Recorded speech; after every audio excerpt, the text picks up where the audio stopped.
안녕하세요. 길냥입니다. 오늘은 8월 전세 대란설, 이게 왜 왕창 틀렸는가, 그 얘기를 해볼까 합니다. 8월 전세 대란설, 언론들, 특히 조중동하고 경제지들, 자칭 타칭 부동산 전문가들, 폭등론 유튜버들 주구장창 주장했습니다. 지금이 10월 중순인데 결과적으로 완전 뻥도 큰 뻥이지, 뻥으로 드러나고 말았습니다. 이 사건은요, 단순한 사건이 아니에요. 그냥 예상이 틀렸다, 이 정도가 아니라 우리나라 부동산을 바라보는 그들의 시각이 얼마나 잘못되어 있는가, 그걸 보여주는 사건입니다.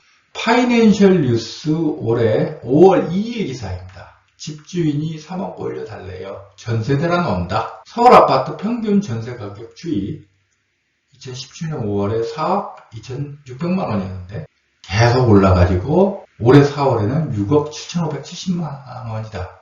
서울 영등포구 보람의 SK뷰 전용 84제곱미터의 전세를 거주했던 A씨는 오는 8월 계약갱신 청구권 종료를 앞두고 재계약을 알아봤다가 좌절했다. 계약갱신 청구권으로 2년 전 6억 원에 계약한 전세값이 13억 원으로 급등해 이사갈 수밖에 없는 처지를 실감했다. 서울 성북구 기름 뉴타운 3단지 푸르지오 전용 84제곱미터의 전세 세입자 B씨도 계약갱신 청구권 종료에 맞춰 2년 전보다 3억 원 오른 7억 7,500만 원을 달라는 집주인의 요구에 경기도 쪽을 알아보고 있다. 오는 8월 임대차 3법의 핵심인 계약갱신 청구권 첫 만료를 앞두고 서울 아파트 전세값이 벌써부터 요동치고 있다. 보통 전세는 두세 달 전에 알아보잖아요. 8월 전세 대란설에 따른다면 5월부터 전세값이 들썩이기 시작해야 돼요. 많은 것 같이 보여요. 계약갱신 청구권 덕을 받다가 2년 새 폭등한 전세값을 감당할 수 없는 전세난민이 대거 양산될 조짐이다. 부동산 전문 리서치 업체 리얼투데이와 KB부동산 월간 시계열 자료에 따르면 4월 기준 서울 아파트 평균 전세값은 6억 7,570만 원이다. 이는 임대차 3법이 시행되던 2020년 8월 5억 1,011만 원 대비 32% 오른 수치다. 이는 계약 갱신 청구권을 사용한 전세 세입자는 기존 계약을 갱신하거나 신규 계약을 할 때 2년 전보다 30% 안팎의 오른 가격으로 계약을 해야 한다는 것이다. 특히 서울시 입지 물량 감소로 전세값은 더 오를 것으로 예상된다. 부동산 R114에 따르면 올해 서울 아파트 입지 물량은 지난해보다 34.48% 줄어든 21,417가구로 조사됐다. 2020년의 절반에도 못 미치는 수준이다. 전세 세입자들의 매매 전환도 쉽지 않을 것으로 보인다. 4월 기준 서울 아파트 평균 매매 가격은 12억 7,722만 원이다. 현재 서울에서 평균 전세금 6억 7,570만 원으로 매매할 수 있는 6억 원의 아파트는 절대적으로 부족해 품귀 현상까지 빚고 있다. 서울경제 올 9월 30일 기사. 전세대란 온다더니 1년 새 3억 뚝 역전세난의 공습. 주간 전세 가격 변동률 마이너스예요. 다. 수도권 전세 매물. 서울이 2021년 9월 말에 23,871가구였는데 5월 9월 말에는 41,107가구, 1,800가량 들었죠. 경기도는 불과 1년 사이에 전세 매물이 2배 이상, 인천은 거의 3배 가까이 들어버렸어요. 아니, 언론들 그렇게 5월까지, 심지어는 6월, 7월까지도 그랬어요. 8월 전세 대란설 보도해놓고 나서는 정작 전세 대란 전혀 일어나지 않았는데 그 어떤 언론도 사과 보도 하나 하지 않더라고요. 매일경제 10월 6일 기사. 전세 대란은 무슨 이젠 세입자가 각 33평 1억 원대 매물건이 나왔다. 전세 대란이 발생하지 않은 이유 관련해서 요즘 많이 나오는 얘기가 이거잖아요. 금리 인상으로 월세를 선호하게 됐다. 세입자들이 월세 부담액과 전세 대출 이자 부담액을 비교해서 지금은 월세나 반전세로 간다. 2020년, 2021년 주택 거래가 대량으로 일어났습니다. 그때 살 사람은 다 샀다. 이런 해석도 있고, 저는 주목하는 게 이겁니다. 전세는 오직 실수요라는 거. 전세는 가수요가 없어요. 이게 매매와 전세의 가장 큰 차이예요. 매매는 집값이 더 오를 것 같으면 영끌을 해서라도 추격 매수를 합니다. 근데 전세는 추격 전세가 없어요. 전세 가격 웬만큼은 감소하지만 너무 올라버리면 세입자들은 다른 곳으로, 전세값이 낮은 곳으로 이사를 가버립니다. 예를 들어 내가 직장이 마곡이야. 가장 좋은 건 강서구 안에서 전세를 얻는 거예요. 강서구 전세값이 너무 비싸. 그러면 저 김포 고촌이나 풍무, 아니면 한강 신도시, 뭐 검단, 저 부천, 여기로 가죠. 여기서도 감당이 안 된다. 그러면 저 멀리 어디로 가요? 인천 안쪽으로 가버린다고. 그러다 보니까 역전세 대란이 발생하고 많았습니다. 지금 깡통전세 얘기가 또 많이 나오고 있어요. 깡통전세, 그리고 이제 전세 사기, 이 사건이 가장 많이 나는 걸로 강서구 화곡동 지역이 언급되고 있습니다. 근데요, 이건 제가 봤을 때 이제 언론과 일부 정치인들 좀 호들갑인 면도 있어요. 그러니까 깡통전세가 없다는 게 아니라, 사실은 이번에만 발생한 게 아니라 과거에도 여러 번 발생했던 사건이에요. 왜냐하면 빌라, 강서구 화곡동이 빌라촌이잖아요. 빌라는 원래 전세가의 90%가 넘는 곳이 흔해요. 지금 저 깡통전세 그 논리에 따르면요, 전국에 있는 빌라는 다 깡통전세예요, 사실. 자, 이거 왜 그런지 좀 설명을 해볼게요.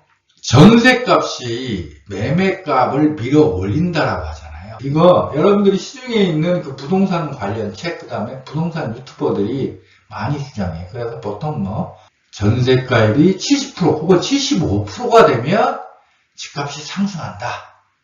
이렇게 부동산 관련 책에도 써있고 부동산 유튜버들도 주장하고 언론들도 많이 주장해요. 그런데 이건 정확하지 않아요. 정확한 건요, 전세값이 매매값을 밀어 올리는 사건은 오직 서울 및 수도권 주요 몇몇 지역, 그리고 제가 지방 부동산은 잘 모르지만 지방 광역시, 6대 광역시 몇몇 동의 아파트에만 해당해요. 아파트라는 게 중요해요. 아파트에만 해당하는 사건이에요. 빌라 및 대부분의 지방 아파트는 전세가율 90% 넘는 곳이 수두룩합니다. 여러분이 서울 안에서 빌라의 전세가, 빌라나 오피스텔 이런 거, 도시형 생활주택, 아파텔 이런 거 매매가 대비 전세가율 한번 알아보세요. 90% 넘는 곳 수두룩해요. 예를 들어 빌라 가격이 2억이다 하면 전세는요 1억 8천은 기본이에요. 1억 9천, 심지어는 1억 9천 5백짜리도 있어요. 500만 원밖에 차이 안 난다니까? 왜 그런 줄 아세요? 빌라나 지방 아파트는 투자성이 없어요. 투자성이 없기 때문에 이게 안 오른다고. 빌라 이번 부동산 폭등기에도 원래 2억 했던 거 많이 올라요. 2억 5천, 6천 정도. 3억까지 오른 것도 별로 없어요. 빌라는 이런 물건이기 때문에 사람들이 안 사려고 해요. 대신 전세로만 거기 거주하려고 해요. 전세가율이 엄청나게 높다는 건 한편으로 그 물건이 그 정도로 투자성이 없다는 증거예요, 이게. 높은 전세가율의 양면성을 아셔야 합니다. 투자 가치가 제로인 탓인지 아니면 집값이 바닥인 탓인지. 집값이 바닥에 가면 부동산 경기가 워낙 침체하니까 아파트, 서울 시내에 있는 아파트를 할지라도 매수하려고 하지 않아요. 앞으로 집값이 떨어진다고 보기 때문에. 그래서 전세가율이 서울 시내 안에 있는 아파트의 전세가율이 높아지는 거고, 지난 하우스 투어 시기에 저기 서울 강북 지역, 저기 그러니까 노원구나 그 강북구 거기에서 아주 소형 아파트에서 발생했던 사건인데, 그때 일시적으로 서울 시내 안에 있는 아파트임에도 불구하고 전세가가 매매가보다 살짝 높았던 적이 있어요. 그때가 워낙 부동산 경기가 침체하고 앞으로 계속 집값이 떨어질 것 같으니까 서울 시내 안에 있는 아파트임에도 불구하고 하도 매수를 안 하고 전세로 거주하려고 하니까 전세값이 매매가보다 살짝 높은 그런 사건까지 벌어졌어요. 그리고 그런 언론 보도가 몇 번 나오고 나더니 서울시 부동산 경기는 상승세로 돌아섰어요. 높은 전세가율의 양면성, 투자 가치가 제로인 탓인지 아니면 집값 바닥인 탓인지 이 두 가지를 다 가지고 있어요. 높은 전세가율이 집값 바닥의 지표인 경우는, 증거인 경우는, 전조인 경우는 오직 서울 및 수도권 몇몇 주요 지역 그리고 지방 6대 광역시 몇몇 동에만 해당되는 거예요. 몇몇 동의 아파트에만 해당되는 거예요. 아파트 꼭 기억해야 돼요. 아파트에만 해당하는 거예요. 아파트에만 해당하는 거. 이건 너무 좀 깊게 들어가지만 빌라인데요. 매매가하고 전세가가 엄청나게 벌어지는 경우가 있어요. 빌라인데. 예를 들어 전세가는 2억인데 매매가는 8억, 10억 그래. 빌라인데. 이건 왜 그러죠? 재건축, 재개발 물건일 경우에. 그러니까 빌라는 거꾸로야. 빌라인데 전세가율이 형편없다. 그건 재건축, 재개발 물건이기 때문에 그런 거죠. 투자성은 엄청나게 강한데 실거주성은 형편없기 때문에 전세가율이 형편없이 떨어지는 거죠. 중요한 게 저는 이거라고 봅니다. 8월 전세 대란설이 나오게 된 배경이 뭐냐? 이건요. 무조건 폭동론자들의 주장이었습니다. 조중동이나 국내 경제직, 자칭 타칭 부동산 전문가라는 사람은 다 폭동론자들이잖아요. 그 다음에 부동산 유튜버 거의 대부분이 무조건 폭동론자들이잖아요. 이 사람들이 주장한 거예요. 이들의 전제는 전세값이 집값을 밀어 올린다. 이겁니다. 방금 살펴봤죠? 높은 전세가율의 양면성이 있다는 거. 근데 이들은 그걸 따지지 않아요. 전세값이 집값을 밀어 올린다. 그러니 지금이라도 사라. 그러면서 공포감을 조성을 했습니다. 그러니 지금이라도 사라. 이게 8월 전세 대란설의 진짜 목표예요. 8월 전세 대란설이 올 1월부터 본격화하기 시작했습니다. 근데 재밌는 건요. 집값 꼭지는 작년 10월 혹은 11월이었다는 거예요. 그 뒤로 갑자기 부동산 시장이 확 식어버렸어요. 특히 예를 들어 송도 같은 경우는요. 작년 12월, 올 1월 가면 일부 아파트 단지에서 미분양이 나기 시작했어요. 정확히 말하면 미계약이지. 분양은 받았는데 정식 계약을 체결하지 않은. 송도 같은 경우는 그랬잖아요. 그 다음에 세종 같은 경우도 작년 말에 가면 굉장히 심각해졌고. 그러니까 이 무조건 폭동론자 혹은 무지성 폭동론자들이 당황한 거예요. 자, 이번 부동산 하락기의 특징이 있습니다. 제 경험으로 보면 과거에 2005년 무렵에 버블7 시기에서 2011년 무렵에 하우스 푸어 시기로 이행하는 이 과정은요. 몇 년에 걸쳐서 서서히 진행됐어요. 물론 2008년 말 리먼 사태가 결정타이긴 했지만 리먼 사태 났다고 해서 바로 확 떨어지거나 그러진 않았어요. 한 2, 3년에 걸쳐서 서서히 조정되고 그 중간에 기술적 반등도 나오기도 하고 막 그랬어요.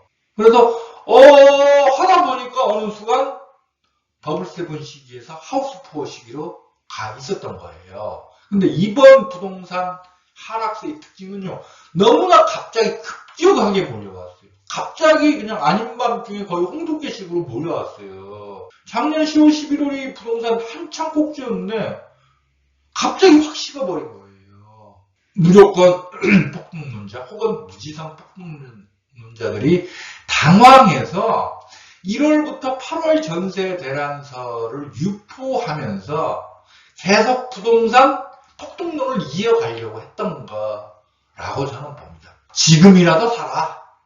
일시적으로 부동산 지금 조금 주춤한 것 같은데 이거 일시적이다. 전세값은 집값을 밀어올린다. 8월에 전세 대란 난다. 8월에 전세값 폭등한다. 그러면 당연히 집값도 폭등한다.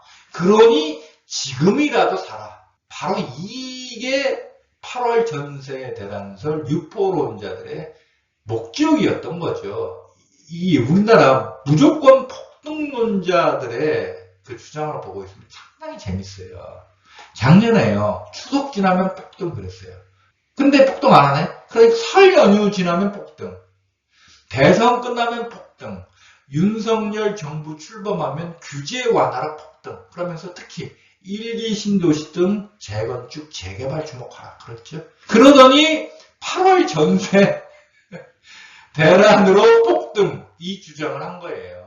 그리고 이건 제가 나중에 자세히 설명을 할 텐데 이 일부 양심불량 폭등론 유튜버들이 있습니다. 폭등론 뭐 주장할 수도 있죠. 근데 그게 아니라 그걸 자기 자신의 유명세를 이용해서 빌라파리를 했던 게 드러나기도 했습니다. 이 붓카페 한 2달 전인가 어떤 분이 올려놨는데 유명 유튜버들이 다 법인을 갖고 있거든요. 그 법인의 회계자를 다 공개하게 돼 있잖아요. 그걸 분석해 봤더니 매출의 거의 대부분이 빌라 분야로. 그러니까 아파트 상담한다고 해놓고나 실제로는 뭐야? 아파트는 비싸잖아요. 그러니까 뭘 해요? 아파트 비싸니까 빌라로 매수를 유도하는 거예요. 자기가 갖고 있는 물건. 그렇게 해서 빌라를 팔아먹었던 거죠. 당연히 여기는 재건축, 재개발 가능성이 있다라고 해서 팔아먹었겠죠. 이건 좀 제가 봤을 땐 심한 건데 아무튼 뭐 그런 행동을 하기도 했더라고요. 무조건 폭등론자들의 논리는 한결같아요. 간단합니다. 항상 공급 부족이야. 2021년 12월 14일 기사인데요. 주산연 주택산업연구원 건설업체들이 출자해서 만든 민간기관입니다. 공급 부족, 내년에도 수도권 집값 3.5% 상승. 2020년 1월 13일 서울경제기사 서울주택 공급 부족분 2025년까지 21만 가구. 주택이 공급 부족하니까 집값은 계속 오른다. 서울경제기사에 따르면 2025년까지 이렇게 주택이 부족한데 서울에 계속 오를 수밖에 없다는 거 아니에요. 그러면서 주택 공급 부족의 원인은 정부 규제 때문이다. 따라서 규제를 풀어야 집값이 안정된다. 이게 무조건 폭등론자들의 한결같은 주장이에요. 여러분들 어때요? 이 말이 맞는 것처럼 보이지 않으셨어요? 근데 저는 이전에 이제 몇 개월 전에 올린 동영상에서 이 데이터를 제가 소개한 적이 있는데 저는 생각이 달랐습니다. 공급 부족 때문에 집값이 오르는 게 아니다 라고 저는 주장을 해왔죠. 왜냐하면 이 데이터를 한번 볼게요. 역대 정부 수도권 아파트 공급 물량, 수도권에 2,600만 명 정도가 살고 있고 매해 필요한 적정 공급 물량은 대개 12만에서 13만 호 정도로 추정됩니다. 문재인 정부 2017년에서 2020년 사이에 20만 1000가구가 준공이 됐어요. 초록색. 노무현 정부 때도요. 2003년에서 2007년 사이에 14만 6천 가구가 준공이 됐어요. 이때 집값 엄청나게 올랐거든요. 노무현 정부, 문재인 정부 때. 이명박 정부, 박근혜 정부 때는 집값이 떨어졌어요. 특히 박근혜 정부 때. 심하게 떨어졌죠. 하우스포식이 아니에요. 이명박 정부 중간 이후하고 박근혜 정부는 하우스포식이라고. 근데 어때요? 공급량이 이명박 정부 13만 4천호, 박근혜 정부는 11만 1,000호예요. 공급이 부족했는데 오히려 집값은 떨어졌다고요. 서울 아파트 준공 실적. 서울 같은 경우는 960만 명 살잖아요. 한 해 필요한 적정 공급량이 대개 4만호 혹은 4만 5천호 정도로 추정됩니다. 2018년부터 2020년까지 4만호 이상 공급했어요. 2005년부터 2008년까지도 2007년 빼놓고는 다 4만호 이상 공급했어요. 2009년부터 2015년까지, 2016년까지, 2017년까지구나. 이때 보세요. 2016년까지가, 이거 박근혜 정부 때잖아요. 오히려 이때 공급이 적정 공급량보다 줄었음에도 불구하고, 적었음에도 불구하고, 이때는 집값이 오히려 떨어졌어요. 올해 2월 동아일보 기사예요. 세계 집값 모두 올랐다. 터키 30% 폭등 1위, 한국 8.6% 21위. 올 초까지의 부동산 폭등기, 지난해까지의 부동산 폭등기는요, 전 세계 마찬가지고요. 한국은 오히려 하위권이에요. 전 세계에서 보면. 공급 부족 때문에 한국에서 집값이 폭등했다면 다른 나라의 집값 폭등은 왜 그렇게 일어났어요? 다른 나라도 집값 폭등했잖아요. 거기도 공급 부족 때문이에요. 전 세계가 그러면 동시에 공급 부족에 시달렸다는 말인가요? 이거 성립할 수 없잖아요. House Price to Income Ratio, 이거 PIR 지수라고 하는 건데, 중간 수준 소득을 올리는 한 가구가 중간 가격의 주택을 구입할 때 몇 년이 걸리는가? 이걸 지수화하는 거예요. 한국은 하위권이에요. 여기 룩셈부르크, 포르투갈, 네덜란드, 독일, 헝가리, 체코 엄청나게 높잖아요. 이 자료 IMF 자료예요. 국제통화기금 자료라고. 요 데이터 하우징 프라이스로 봐도 한국은 낮아요. 여기 엄청나게 높죠. 뭐 터키, 헝가리, 아이슬란드, 체코, 러시아 엄청나게 높잖아요. 한국 오른쪽이 지금 일본이거든요. 일본은 1990년대 초반 버블 붕괴로 경제 폭망, 부동산 폭망했다는 거 아니에요. 일본보다 한국이 여기 조금 더 낮아요. 전 세계 주요 국가 모두 집값 폭등, 한국은 되려 낮은 수준이죠. 그렇다면 그 이유는 전 세계가 동시에 공급 부족했다는 건가요? 아니죠. 전 세계적인 유동성 과잉 공급 때문에 그런 겁니다. 2000년 이후 전 세계 집값은 동조화 현상이 아주 심합니다. 2005년 무렵 한국 버블7 시기였죠. 그때 전 세계 집값 다 올랐습니다. 2008년 리먼 사태로 전 세계 집값 다 떨어졌죠. 한국뿐만 아니라 전 세계 집값 다 떨어졌어요. 한국은 하우스보 시기. 이번 폭등이 전 세계 똑같이 다 올랐어요. 저는 개인적으로 2019년이 집값 상승의 막바지가 아닌가 하는 생각을 한 적이 있었어요. 근데 그 다음에 더 올라버리더라고. 이 코로나 때문에 전 세계에서 돈이 엄청나게 풀렸잖아요. 아예 전 세계 주요 국가들이 국민들에게 재난지원금이라고 해서 돈을 줘버렸잖아요, 그냥. 유동성이 엄청나게 과잉이었던 거예요. 그 때문에 다시 한국뿐만 아니라 전 세계 집값이 폭등했던 것 같아요. 이런 데이터 같은 게 언론에 나오면요. 네이버에 꼭 그런 댓글이 달려요. 강남 집값 3배, 4배가 올랐는데 뭔 한국이 겨우 이 수준? 야, 거짓말이다. 조작이다. 이건요. 그 나라의 집값 평균이에요. 그러니까 한국 강남 3배, 4배 이렇게 오르지만 저기 지리산 자락에 있는 시골 농가 강원도 오지 산골의 집 같은 거 거기는 아예 안 올라요. 떨어졌을 수도 있죠. 그런 걸 다 합쳐서 평균을 내다 보니까 한국 이 지수가 나오는 거예요. 한국만 그렇게 하는 게 아니고 전 세계 다른 나라 지수도 마찬가지예요. 예를 들어 미국도 뉴욕 맨하탄 아파트 값은 엄청나게 폭등했을 거라고. 그러나 로키 산맥이 보이는 미국 시골 농가 주택값은 아예 안 오르거나 떨어질 수 있죠. 유럽도 독일 경제 중심지 함부르크라, 프랑크푸르트, 영국 올란다, 프랑스 파리의 집값은 엄청나게 올랐겠지. 하지만 알프스 산맥 뷰를 자랑하는 시골 농가 주택값은 안 오르거나 떨어졌겠지. 그들 나라의 그런 주택을 다 평균 낸 가격으로 측정하는 거예요. 그렇게 평균 가격을 측정했을 때도 한국은 전 세계에서 하위권이고 이런 나라들은 엄청나게 높다 이거예요. 왜 국제적으로 유명한 기구들이 다 측정한 건데 그걸 갖다 부정을 해요? 그것도 가짜야? 그것도 조작이야? 제가 집값 관련해서 굉장히 중요하게 보는 게 주택구입 부담지수입니다. 한국주택금융공사가 분기마다 내는 건데요. 올 2분기를 보면 서울이 200이에요. 경기가 114, 115. 네, 그 정도 되는 것 같고 115 정도? 여기 인천이 한 85 정도 되는 것 같아요.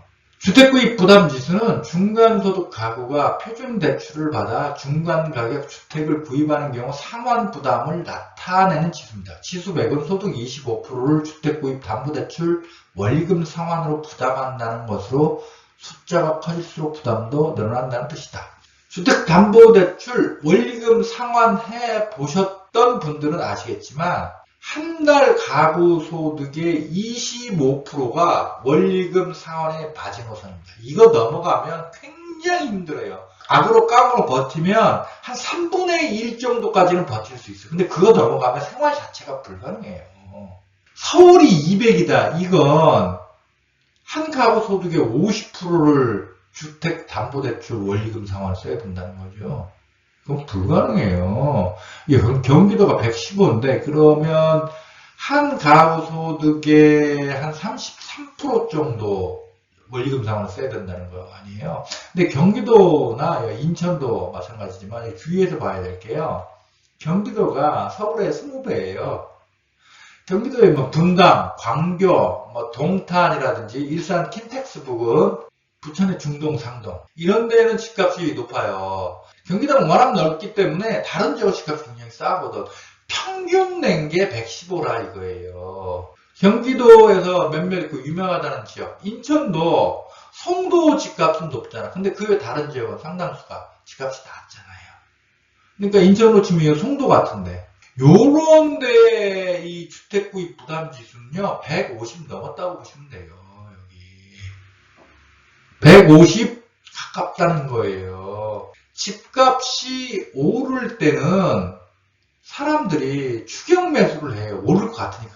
그렇지만 영원히 추격 매수할 수 있는 건 아니에요. 어느 순간 너무 올라버리면 감당할 수 없기 때문에 추격 매수를 포기해버려요. 집을 안 살려고 한다고.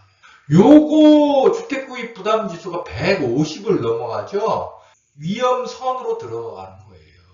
코로나 사태 이제 2019년이 아마 150, 160 그 정도였을 거예요.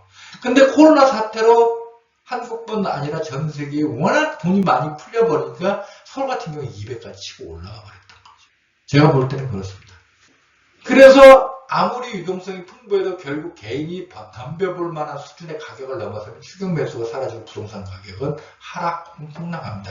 경기도의 이제 일부 지역, 특히 GTX로 떴던데, 뭐 동탄이라든지 인덕원, 그다음 광교 같은 거 요즘 하락세 굉장히 심하잖아요. 인천, 송도 하락세 굉장히 심하죠.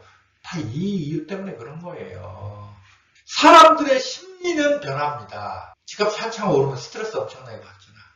그래서 영끌에서 막 추격 매수하죠. 부동산 무지성 폭등론, 무조건 폭등론자들은 바로 여기에만 주목하는 거예요. 그러나 무한정 오를 수 없죠. 우주 공간으로 날아갈 수 없다. 어느 순간에 이는 순간 갑자기 사람들은 너무 비싸. 내가 지금 사봐야 더 이익 남길 수 없어. 이거 끝에 다다른 것 같아. 라는 생각을 들고 갑자기 방향을 바꿔버리는 거예요. 심리가 바뀌어버린다고. 그 전에 집을 보유하는 사람은 릴렉스하고 집을 추격 매수하는 사람이 스트레스를 받았지만 이제 완전히 상황이 바뀌었죠. 이제 집을 보유한 사람이 스트레스를 받고 집을 보유하지 않은 사람이 릴렉스한 상황이 되는 거예요. 이렇게 심리는 바뀐다고요. 그래서 사이클을 그린다고요. 부동산이라고 하는 거. 근데 부동산 폭등론자들은 항상 오른다라고만 생각을 하는 거예요. 영원히 오른다라고만. 많이 나오는 게 이거잖아요. 장기적으로 우상향 간다. 이거잖아요. 장기적으로. 그러니까 존버하면 된다. 지금 제가 봤을 때는 부동산 하락 아직 본 게임 시작도 안 했어요. 근데 일부 지역 보면 굉장히 심각하죠. 진짜 본 게임 들어가면요 존버가 안 돼요. 제가 그 다른 동영상에서 여러분 설명했으니까 한번 보시기 바랍니다. 존버 안 돼요. 제가 이 부동산 전문가 중에 개인적으로 가장 좀 높게 평가하는 분 가운데 하나가 이현철 아파트 사이클 연구소 소장입니다. 제가 볼 때 진짜 부동산 전문가라는 사람은 하락기에서 상승기로 돌아갈 때, 상승기에서 하락기로 돌아갈 때 그 변곡점 시기를 아는 사람이 진짜 전문가예요. 항상 폭등한다, 항상 하락한다, 폭락한다. 이건요 고장난 시계도 하루에 2번은 맞는데 부동산 상승과 하락의 사이클을 그리기 때문에 무조건 폭등론자, 무조건 폭락론자 언젠가는 받게 돼 있어요. 이건 초딩도 할 수 있는 소리예요. 그거. 중요한 건 뭐다? 상승에서 하락, 하락에서 상승으로 바뀌는 그 시점을 정확하게 아는 사람 진짜 전문가인데 이현철 소장은 2019년, 20년에 폭등론을 주장했고 작년 말부터 하락을 주장했던 분이잖아요. 맞았잖아요. 시기를 정확하게 맞았잖아요. 그러니까 이 양반 진짜 전문가지. 그래서 그 유명했던 부동산 폭등론자들 요즘 뭐 체면이 말이 아니죠. 일부는 뭐 태세에 전환했고, 근데 일부는 아직도 여전히 폭등한다고 계속 주장하는데, 그분들 그 유튜브에 가보면 그냥 비아냥거리는 댓글만. 이현철 소장이 후랭이 TV에 10일 전에 나와서 집값 최장 8년 하락합니다. 뭐 이런 주장을 했더라고요. 이 양반은 옛날부터 이렇게 주장했어요. 이 양반은 작년부터 올해 초부터 이렇게 주장을 했죠. 그러니까 이분은 2028년 혹은 2030년까지 집값이 계속 하락할 거라고 보고 있는데, 저도 개인적으로 이분 의견에 동의합니다. 제가 봤을 때도 2028년 정도까지는 하락할 것 같고요.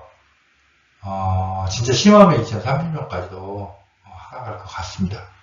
중요한 건 뭐다? 지금 하락세는 하락도 아니다. 아직 본게임 들어가지도 않았다. 진짜 부동산 하락의 본게임은 제가 봤을 땐 내년부터 시작될 것 같아요. 그러면 이제 중요한 게 뭐겠습니까? 집값이 도대체 어느 정도 수준까지 밀릴 것인가. 일단 2019년 수준으로 밀리는 건 뭐 거의 확실해 보이고요. 2017년 수준까지 밀릴 가능성도 있다고 봅니다. 자, 여러분들이 살고 있는 지역의 아파트 2017년 가격을 뒤져보세요. 그때까지 밀릴 가능성이 있다. 이렇게 보시면 되겠습니다. 혹시 뭐 외환위기, 요즘 뭐 전 세계적으로 경제가 이상하죠. 진짜 외환위기 발생하고 그러잖아요. 그러면 뭐 2014년, 15년 수준까지 밀릴 수가 있어요. 요즘 뭐 미국의 유동성 회수 때문에 뭐 한국뿐 아니잖아요. 뭐 영국, 일본 뭐 다 전 세계 난리가 났으니까. 제가 이제 당부드리고 싶은 말은, 지금 부동산이 시장이 확 식으니까 부동산 카페 보면요, 올라오는 글수가 확 줄었어요. 이전에 10분의 1도 안 되는 것 같아. 한 20분의 1, 30분의 1 수준이더라고요. 앞으로 진짜 부동산 하락의 본격이 시작되면 아마 100분의 1로 줄어들 거예요. 사람들이 부동산에 관심을 안 갖게 되는 거죠. 제가 옛날에 말씀드렸는데, 앞으로 부동산 시장의 부동산의 패러다임이 바뀔 겁니다. 부동산 상황을 예의주의하세요. 그래야 다음 상승이 왔을 때 부동산 시장 진입의 기회를 놓치지 않을 수 있습니다.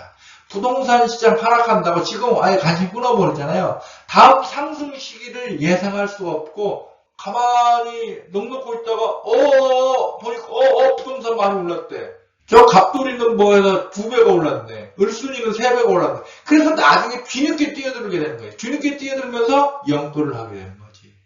그러면 어떻게 돼요? 이번에 연끌족들 지금 이미 벌써 다리가 후달거리고 있잖아요. 멘탈 붕괴된 상태잖아요. 연끌족들. 2019년 이후에 연끌한 사람들 지금 저기 멘탈 붕괴된 상태라니까 이미. 그분들과 똑같은 상황이 처하게 되는 거예요. 부동산 시장이 하하수상하더라도 절대 부동산에 대한 관심을 끊지 마시기 바랍니다. 계속 예의주시하면서 부동산 공부를 하세요. 지금 뭐 부동산 살 시기는 아니죠. 지금 공부하세요. 지금 부동산 하락기 때 공부를 열심히 하시라고. 그러면 다음 상승기를 대충 예상하실 수 있을 것이고, 그때 아주 큰 성과, 쉽게 말하면 대박 낼 수 있다. 그걸 꼭 기억하시기 바랍니다.